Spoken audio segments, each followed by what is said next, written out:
Battlefield 6 Tank Survival Guide. These are the 5 common mistakes I made consistently while driving tanks in the Battlefield 6 beta, and how I overcame those mistakes. Please take a moment to subscribe to the channel if you're new, and let's get into it. Tanks in Battlefield have always been one of the biggest draws for me as a player. But in Battlefield 6, something feels different. Tanks in Battlefield 6 are pop cans. But this, I think, makes their gameplay more interesting and rewarding. Just like infantry, tanks in Battlefield need to use cover. Each tank has a distinct feel, different weapons and gadgets, strengths and weaknesses. When I was a new player in a tank for the first time, I felt pretty much useless.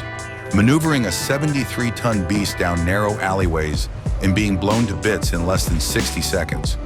Open field just left me more exposed. You want to be more like a 73-ton assassin, popping up out of nowhere and devastating the enemy team, crushing their spirits and giving our team the chance to shift the tide. But before I could become light on my treads, I had to stop making bad decisions that ultimately ended up in my tank and crew being blown sky high. The first mistake I made often was charging forward too quickly. This is something that I did a lot, usually in the Jeeps. But for tanks, this approach of flying towards the enemy line almost always got me completely surrounded and ultimately destroyed.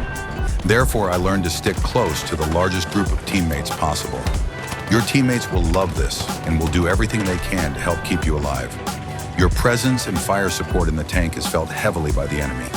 More teammates equals more engineers to repair you, as well as join you to increase your effectiveness. But this brings us to the second mistake I would make. Tanks need more than one player to operate. I often would get flanked, but my gunner jumped out 2 minutes back and I didn't notice. The gunner is there to protect your rear. A couple well-placed explosives is all it takes to rip a tank to pieces. Do not go solo and objective in a tank. It will fail.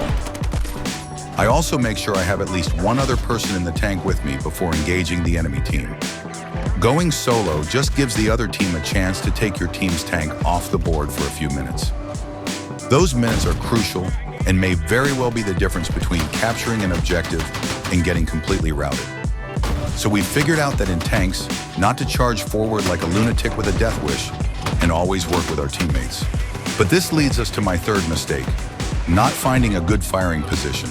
I often found myself either at a bad angle, too close, too far, too exposed. Therefore, I started thinking about priorities. This led me to a strategy that kept me alive for much longer. At the start of the game, flow with the infantry until you make contact with the enemy force. Make sure you locate the enemy tank, figure out where it is going, and take a firing position somewhere along its expected path. Then ambush the enemy tank and destroy it. Take advantage of the lack of enemy armor and provide suppressive fire support to teammates attempting to capture the nearest objective. Tank tactics change depending on the presence of enemy armor and your teammates. I had to adapt to each situation carefully, as one wrong move, and I would have 6 RPGs shred me in seconds. My fourth mistake I made was not using destruction of the environment to my advantage. Once I figured this out, I often caught enemy tanks by surprise. Here I take an unexpected path, and this M1A2 Abrams had no chance.